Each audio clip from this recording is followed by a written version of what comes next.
Hi guys, my name is Tina Briggs and I am here today to talk to you about a subject that sometimes can be a little bit iffy to talk about.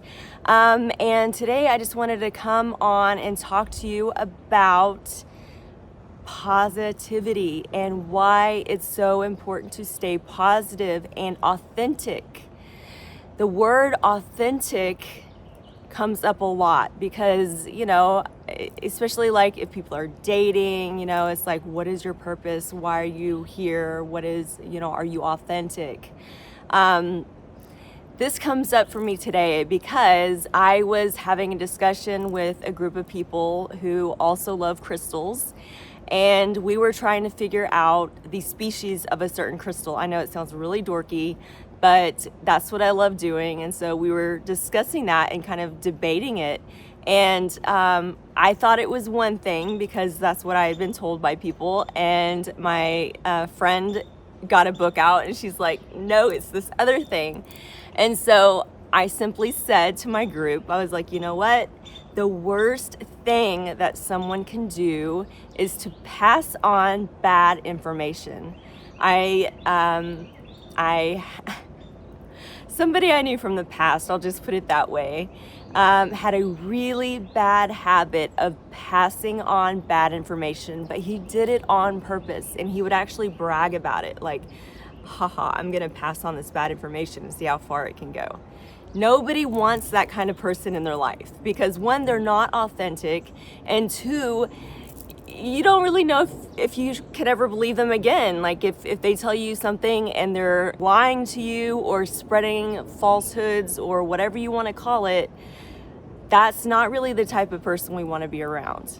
So this video is talking about not only authenticity, but right now we are at a really crazy time on Earth. And not to just completely switch gears, but I am going somewhere with this story, I promise. Being authentic means that you are not behind a curtain. It means that even when it's really, really hard to be authentic and be yourself, that sometimes the world needs that. Sometimes people in your life need to see raw, real you. Even if it's not pretty, even if it's weird, even if it's not socially acceptable, as long as you are leading your life with integrity and you are trying to better yourself and better other people, then there's not really a whole lot more that you can ask for in a person, as far as I'm concerned.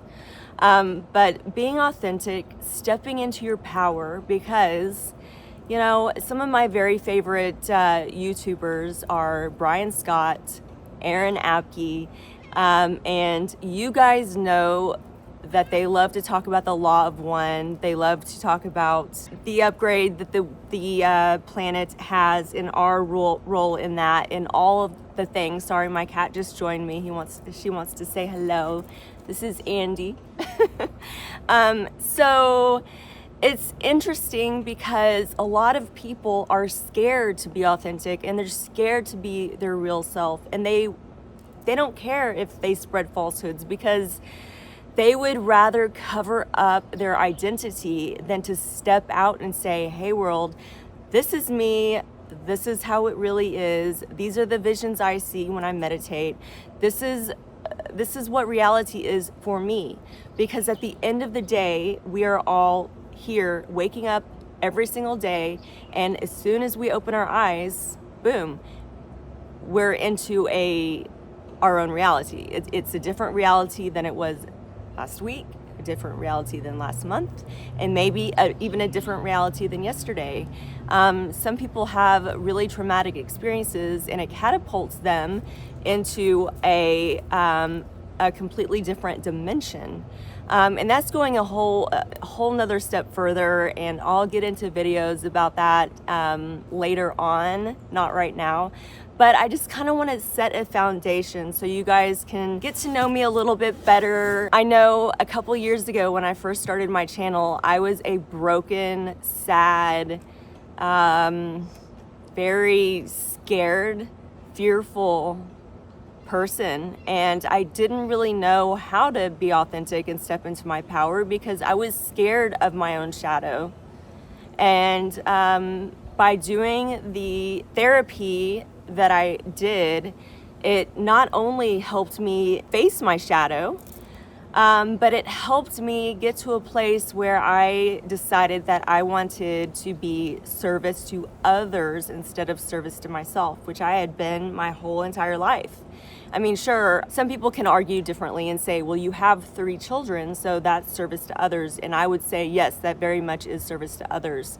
But I wanted to go a step deeper and dive a little bit further into the service to others. I actually took classes for the entire year of 2020, getting my crystal healer certificate, getting my energy working certificate. It's very similar to Reiki, but it's called Angela Foes. But it's still, this is one of the symbols actually right here. This is the emergence symbol. And so basically you're still doing the same kind of work on your client, but instead of drawing the Reiki symbols, you're drawing something called Angela Foes symbols. And so that is what I practice. And then I also do sound bath therapy and different kind of sound tools. And I do a lot of spiritual counseling. And just because you have all these now titles and certificates, it doesn't mean that you get to feel like you're better or feel like since you have this title now, that you don't have to be authentic. It means that you have a responsibility, that you have to be even more authentic. Education was always like a really bad word for me. I mean, I graduated high school, I went to do some community college in the place where I grew up, and then when I moved to Austin, I did some more community college here. But it's really, really hard to have an education whenever you have little ones at home and you're trying to run a successful business. It's really, really difficult. So you have to prioritize. The bottom line is step into your power. Be the most authentic version of yourself that you can possibly be, especially in this time right now. The world needs you. The earth needs you. Everybody needs you. Somebody needs a hero, right? Why not that person be you? Be somebody's hero. All right, you guys have a great day. I'll talk to you soon. Bye.